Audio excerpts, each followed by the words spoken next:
I stood on my parents' porch with 3 children behind me, a garbage bag at my feet, and I knocked on that door like I had 1,000 times before. My own mother's house. My own father's door. And they closed it. Right in front of my kids. My brother laughed.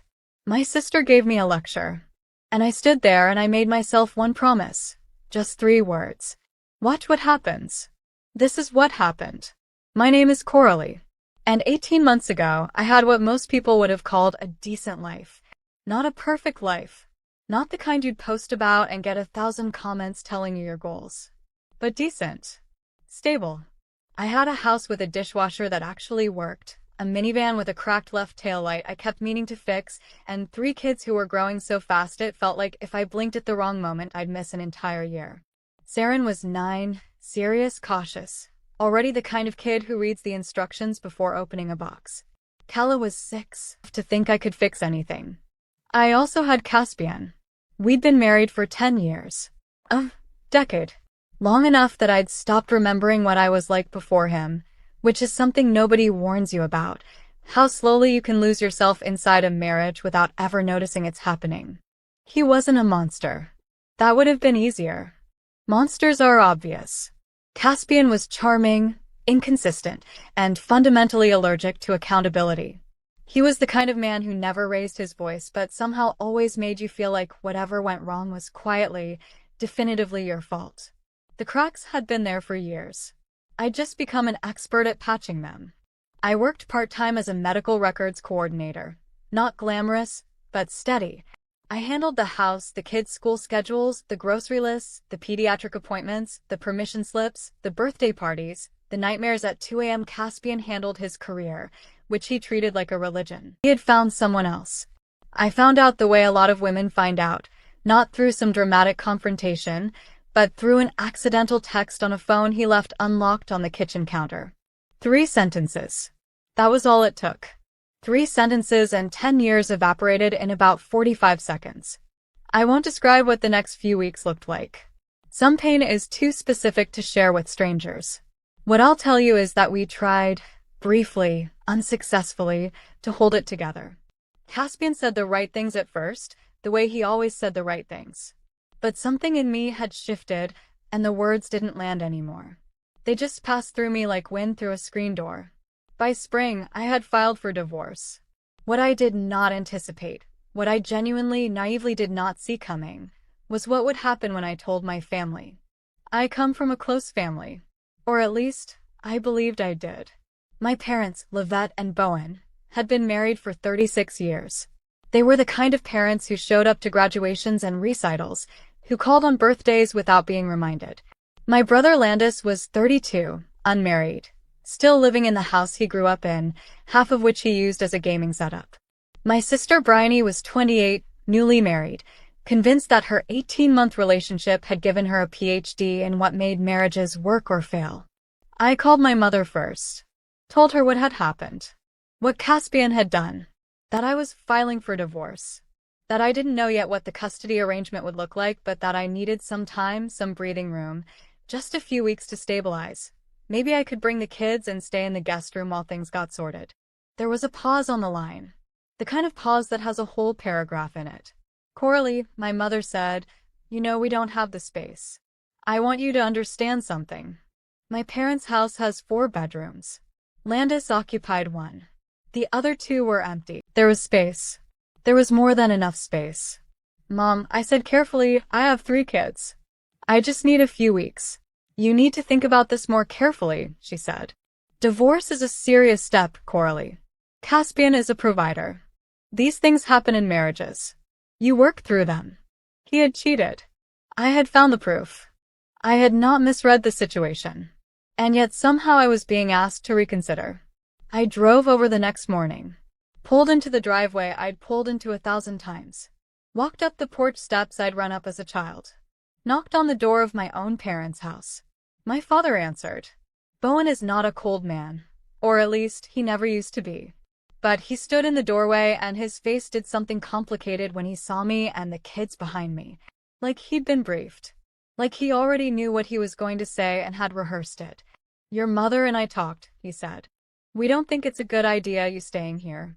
Dad. My voice came out smaller than I meant it to. I have nowhere to go right now. The house. I don't know yet what's going to happen with the house. The lawyer says it could take months. You could go back, he said. Try again. Saren was standing right behind me. 9 years old. Completely silent. I felt her hand slip into mine and I held it so tight. I'm not going back, I said. I need help. I'm asking you for help. He looked at me for a long moment. Then he looked past me at the kids. Then he stepped back slightly and said, I'm sorry, Coralie. We just can't do it right now. And he started to close the door. Landis appeared behind him before it shut all the way. My brother, 32 years old, living rent-free in our parents' house. And he had the nerve, the absolute nerve, to lean around our father's shoulder with this half-smile on his face and say, there literally is no space, Cor. You know how it is. He had an entire floor to himself, and Calla had pressed herself against my leg and Arlo had his arms around my waist from behind, because at 4 years old, he could feel that something was wrong, even if he didn't understand what, and I was not going to fall apart in front of them. Okay, I said. Just that. Okay. Then Bryony appeared. Of course she did. My little sister materialized in the hallway like she'd been waiting for her cue, arms crossed, head tilted in that particular way she had when she was about to say something she'd already decided was wise.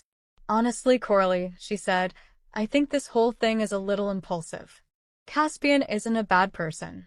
People make mistakes. You have 3 kids to think about. Their stability matters more than your feelings right now. Their stability. As if I hadn't been the one maintaining every piece of their stability for the entirety of their lives. As if I hadn't been the one at every school pickup, every fever, every nightmare, every first day and last day and hard day in between. As if I wasn't the reason there was any stability at all. Thank you for your input, I said. My voice was very, very even. Bryony shrugged. Like I was being difficult. Like I was the problem here. I picked up the garbage bag at my feet. I buckled 3 kids into a minivan with a cracked tail light. And I drove away from the house I grew up in. We spent that first night in a motel 30 minutes outside of town. It cost more than I wanted it to cost, but it was clean, and it had 2 beds, and the kids thought it was an adventure. Saren helped me get Arlo settled. Calla announced she was going to sleep in the middle because she was the important one. I left for the first time in what felt like weeks. Small, shaky reel. I lay awake that night after they were all asleep, and I thought about what I had. Not what I'd lost. What I had. A part-time job I could probably make full-time if I asked. A decent work history. A lawyer who had taken my case on a payment plan. 3 children who were held middle part. Not because it wasn't real, but because this story isn't really about suffering. There was enough of that. There were weeks in a motel that stretched into a month. There was a period where I was eating crackers for dinner because I'd used the last of my cash on Arlo's new shoes because he'd had a growth spurt and couldn't fit into his old ones. There were nights I sat in the bathroom after the kids fell asleep and let myself feel the full weight of what had happened, and then I got up, washed my face, and went back to being their mother.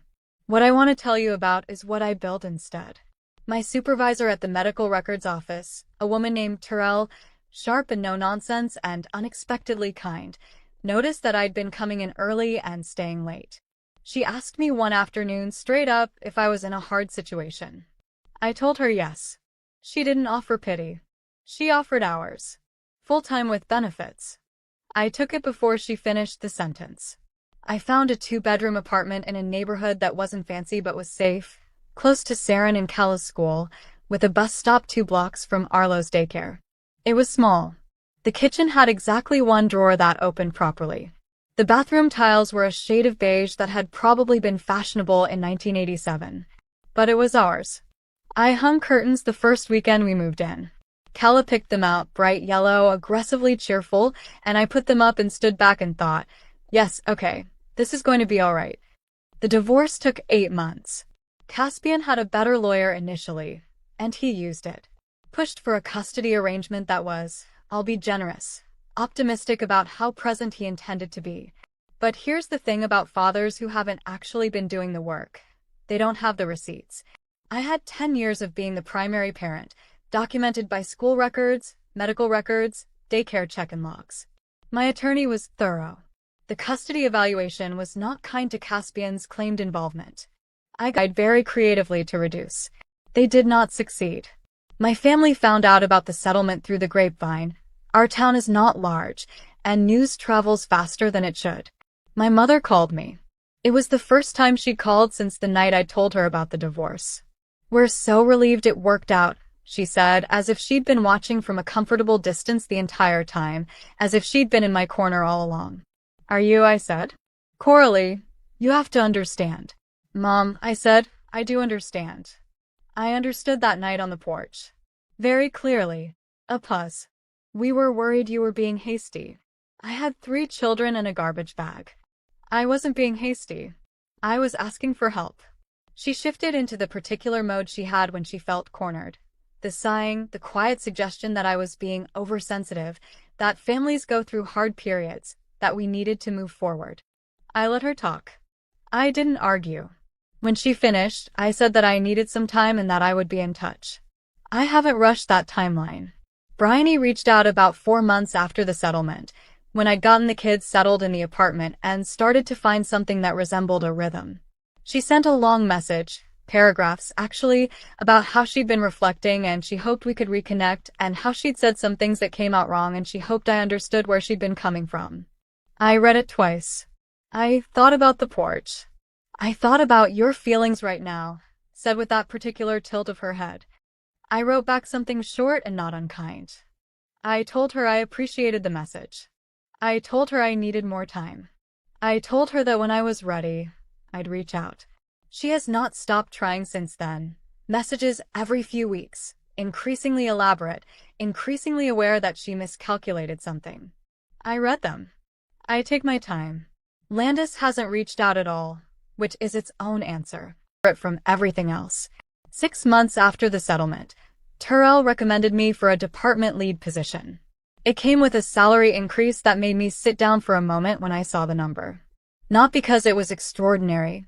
It wasn't, but because it was mine earned, documented, nobody's grace or exception. Just mine. I upgraded the apartment. Found a 3-bedroom in the same school district, slightly newer, bathroom tiles in a shade that had never been fashionable at any point in recorded history, but at least all the drawers opened. Calla got her own room and immediately painted one wall with chalkboard paint and covered it in illustrations of horses she couldn't actually draw but was very committed to. Saren, who had been quiet and watchful through all of it, came to me one evening while I was making dinner. Leaned against the counter. Watched me stir something for a moment. Then said, "Mom, I think we're going to be okay." She was 10 by then. "Yeah," I said. "I think so too." She went back to her homework. I kept stirring, and I thought about a porch and a garbage bag and 3 words I'd whispered to nobody. There's a specific kind of justice that doesn't announce itself.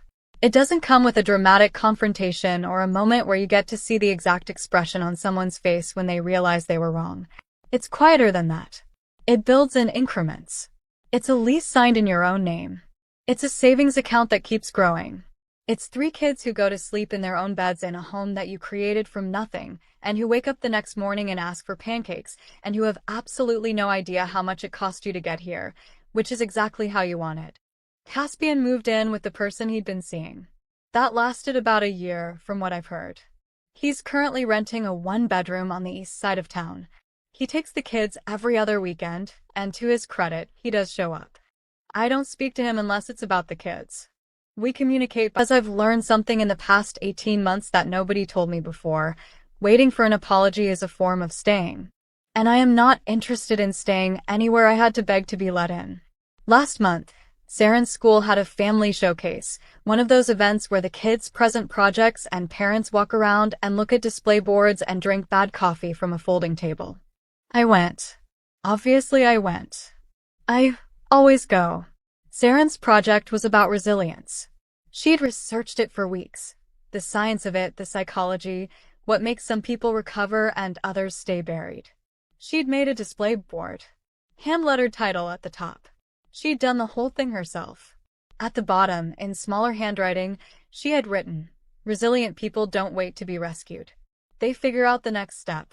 She was standing next to it when I walked up, watching me read it with that careful, measured look she has. I wrote that part myself, she said. Not from a source. I looked at her for a moment. Daughter of mine. 10 years old.